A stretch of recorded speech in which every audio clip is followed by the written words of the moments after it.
எல்லாருக்கும் வணக்கம். நான் செஞ்சிலிருந்து எங்கள் பெண்ணு வீட்டுக்கு வந்துருக்குறேன். இந்த தாயை என்னவா தாயன்னு பார்க்காதீங்க. சளி பிடிச்சிச்சுன்னா இதோட தாயை பேசின்னு நைட்டில் வடிக்கிற கஞ்சி தண்ணி வச்சிடுங்க. பெரியவங்களுக்காக இருந்தாலும் சின்னவங்களுக்காக இருந்தாலும் டீ சாப்பிட்றதுக்கு முன்னே கஞ்சி தண்ணியை கொஞ்சம் அரை உப்பாக போட்டு கொடுத்துருங்க ஃபஸ்ட்டு.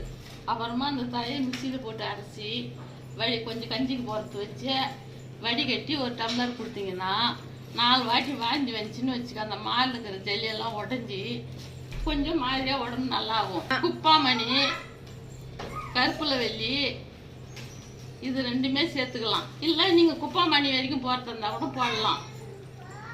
உங்களுக்கு எப்படி சௌகரியமோ அப்படி பண்ணிக்கோங்க. சளி அதிகமாக பிடிக்காது. மார்கில் சளி கட்டின்னு கரப்புருன்னு குழந்தைக்கோ பெரியவங்களுக்கோ இஷ்டக்கா இதை போடுங்க. கவனமாக பண்ணி பார்த்து என்ன சொன்னாங்கன்னு கவனமாக இருந்து இது